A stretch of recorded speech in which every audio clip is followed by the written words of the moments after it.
In the past 3 years, my love for video has grown immensely, and I've been able to capture some amazing moments while being on the road. Some pretty big moments, and some moments in between. I have a huge passion for documenting not just the climax of an adventure, but capturing everything in between those adventures. Friends, campfires, airports, and of course epic scenes. For a while, I was really stoked on everything I was capturing, but just the other day, as I was going through the footage, trying to find a certain clip, that's when I realized this is the biggest mistake of my career.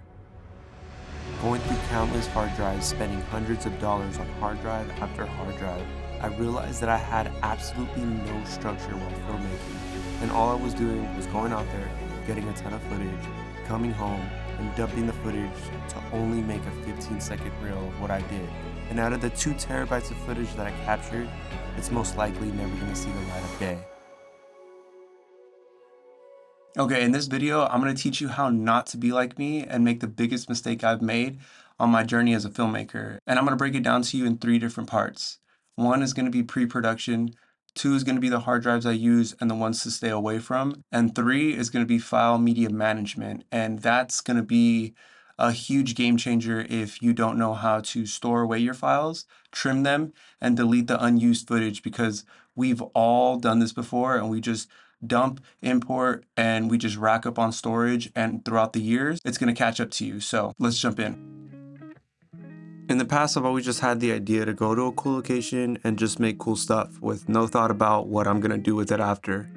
And because of that, it's exactly why I'm making this video today. Since I started planning my shoots out, I can actually see this process a whole lot clearer now. I've always heard about Milanote and other YouTubers' ads and never really looked into them until now, and damn, I feel like everything has changed ever since I found it.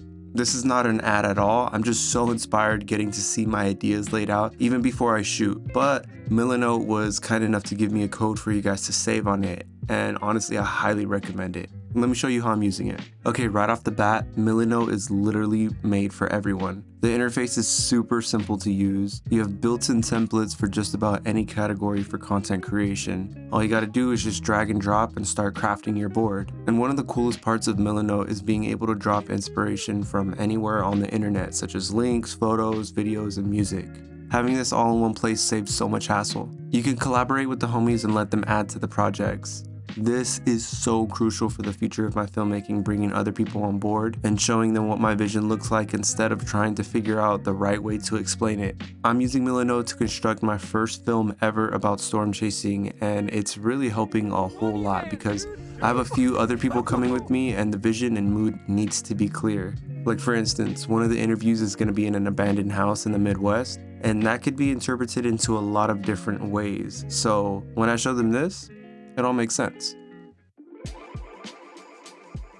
Hard drives are the backbone of all of this content creation thing. I've used many different hard drives in the past and have used the worst ones possible. I'm a strong believer that you need to invest on the best possible hard drives because the worst nightmare anyone can ever have is your footage being corrupted or losing data due to a cheap hard drive. These are solid state drives. I've been using these drives for years now and I have never had any problems with them. There are also bad reviews for these SanDisk ones too, but I've been through rain, dirt, dropped them before, and they're still standing strong. My favorite ones are from Glyph. These are the ones I highly recommend and is my main brand I use. They have extremely fast read and write speed, but they can be pretty pricey. Totally worth it in my opinion. I'll link them in the description. Okay, the ones not to get. I know I have those SanDisk ones. Like I said, I've never personally lost anything with them, but I don't recommend those due to the bad rep they have. You just never know. I know so many people that have lost files on those. I think the ones I have are just luckily the good ones. The other ones to stay away from, in my opinion and my professional experience, are hard disk drives. They are heavy and they have a disk that spins, which is annoying and seems really fragile, and they have extremely slow data transfer speeds, but they are cheap. The home drives I use, which are these guys, these are the Western Digital 18 terabyte hard drives. They are priced fairly cheap considering they are 18 terabytes. Now I know I just talked down on these hard drives and they have disks in them, but these go absolutely nowhere but stay in my office. I would never take these on the road with me and I treat them with care. I have these as my double backup so that if anything ever fails, it's right here. If you do have the money, I would go with the RAID system. It's something that I've been putting off for years, but having almost 100 terabytes of stuff, it's kind of crazy. One quick tip when using hard drives is that the cable matters as well. These are the cables I use and they're universal. In the past, I used to dump footage and just take it slightly organized with just location, camera, and thinking that I was going to be fine later. In general, you can stop there, yes, but as you go through more trips, more footage, and more storage, that's just the first process of getting things done, because eventually, promise you, everything is going to catch up to you. Importing folder structure is the most important part of organization. And knowing where your files are and navigating through them should be a habit that you should form very early on. I usually import with the folder of the name and the location, and you can also put the date if you'd like.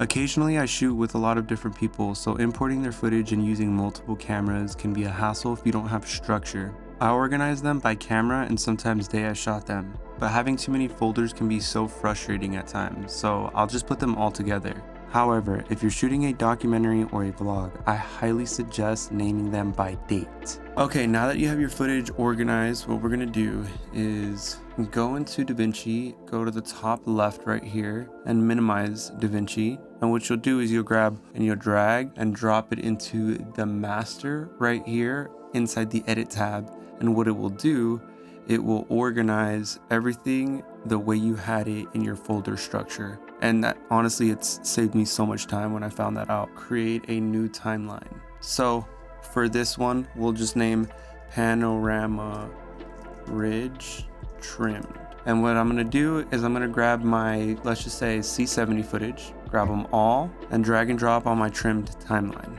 Then I'll grab my FX6 footage and drag and drop to the timeline, and I'll be adding a gap right here just so I know that there's two different cameras. Sometimes I'll do that with days as well. Now that I have both cameras, I'm going to show you a trick that helps me view log footage way better. So what we'll do right here is we'll go to the end and we'll grab all of my C70 clips, select all. I'm going to right click, add into new group, and I'm going to name this C70 Panorama Ridge. I've now created a group post clip. If you look to the top right here, now you have these 4 dots. You're gonna go to group post clip. This is C-Log2, so I'm gonna drag and drop a conversion LUT. Now all of my footage is converted to Rec 709. I'll usually add another node and just throw my homie Sam's LUT at the end of it, just so I could see the potential of the grade, because later on what I'm gonna do is I'm gonna go clip by clip and make adjustments in the middle of these layers right here. If you guys want me to make a separate tutorial on this, I would love to. I love teaching this, so let me know in the comment. Okay, now that all of my C70 footage is Rec 709, I'm going to grab all of my FX6 clips and select all of them. I'm gonna right click, add into new group, and we're gonna name it. It's gonna add these guys into a group post clip. We're just gonna Rec 709 it. I'm gonna go find a base LUT for this guy, and then we're gonna go to a finishing LUT. Like I said, it's not final. I just want to see the potential of the colors that it could possibly have. And now when you scrub through the footage, it's all viewable footage that actually makes you inspired to go and trim. Now that you guys have these in Rec 709, what I do, I duplicate the timeline and I'll rename this Safety. The safety has helped me so many times because sometimes I'll get so lost into the trimming process that I'll forget, or I'll trim too much and I want to go back to my safety and I can't because I'll have to redo the whole process. Right here is just a safety track. Just trust me, do this every time. Okay, it's time to make selects and start the process of consolidating your footage. In the past, I used to keep every single thing I shot, everything. But now things are changing and I realized if I consolidate footage, I have better selects and I can make something quicker and better, and I save money on hard drive space. So now that we're in my trim timeline, I'm gonna go through all of the clips one by one, and the ones I wanna trim, I will raise up. Make sure snapping and linked selection is enabled. The ones that I want to trim, I will raise on the top track. You can press option up and it will raise them on the second track. I'll go through them pretty rough, and when I have all of the ones selected on the top track, I'll select all of them, hold option, and drag them onto this side of the timeline. and then I'll press Command D to close all gaps. I'll go ahead and do that for my FX6 footage as well. I'll do the same thing. I'll select all the top track, hold the Option, and it'll duplicate them, make a gap with the C70, and press Command D. And now it's officially time to trim. For this method, I found a way to make it extremely easy and effective. Sam Kolder's Ravenclaw method is groundbreaking, and making selects is fast with one hand. I'll link the tutorial in the description. I use the keys 1, 2, 3, Q, W, E, and S. 1 is to go backwards, and if you press it multiple times, it goes faster. 2 is to play and pause. 3 is the same thing as 1, but fast forward. So if you press it multiple times, it goes really fast. Q is delete everything to the left side of the playhead, and W is blade cut. E is delete everything on the right side of the playhead. S is ripple delete. This method has saved me so much time, and I can just trim with ease and speed. I will go through this a couple times and make sure that all of my selects look exactly how I want them to.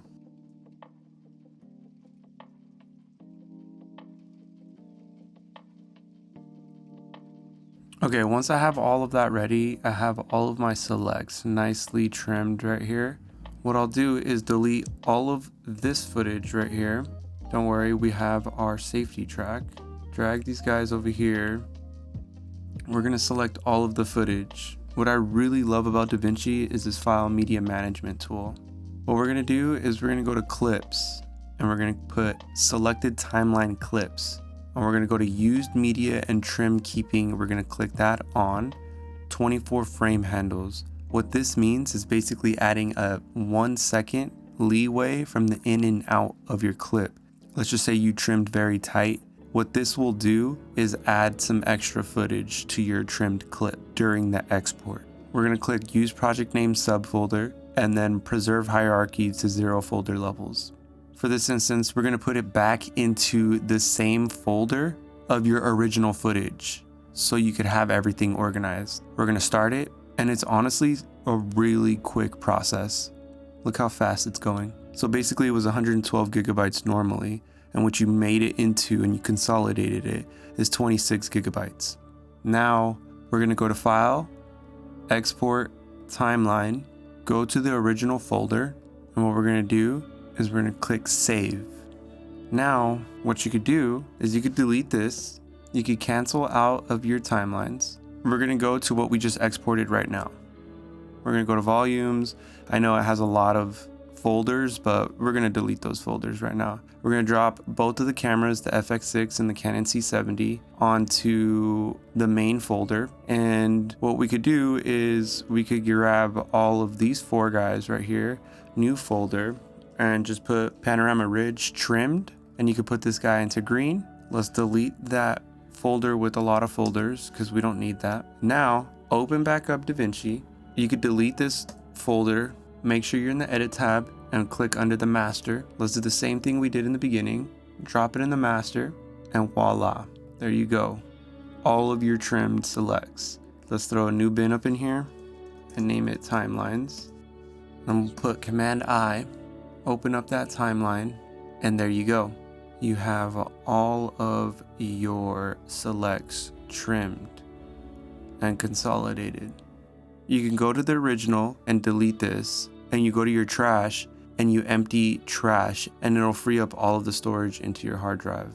I've been doing this for the past month, and it's been saving me so much time. So now whenever I have to go into a project or go into a trip that I've done, I can look at all of the footage and really just pull up some stuff whenever I want to. So I hope you learned something from this video. Please let me know if there's anything that I can do to help you, or if you need me to elaborate on something. I know it was a lot of information. I hope you don't make the same mistakes I made, and hopefully this video helped you guys. So thanks for watching, and we'll see you on the next.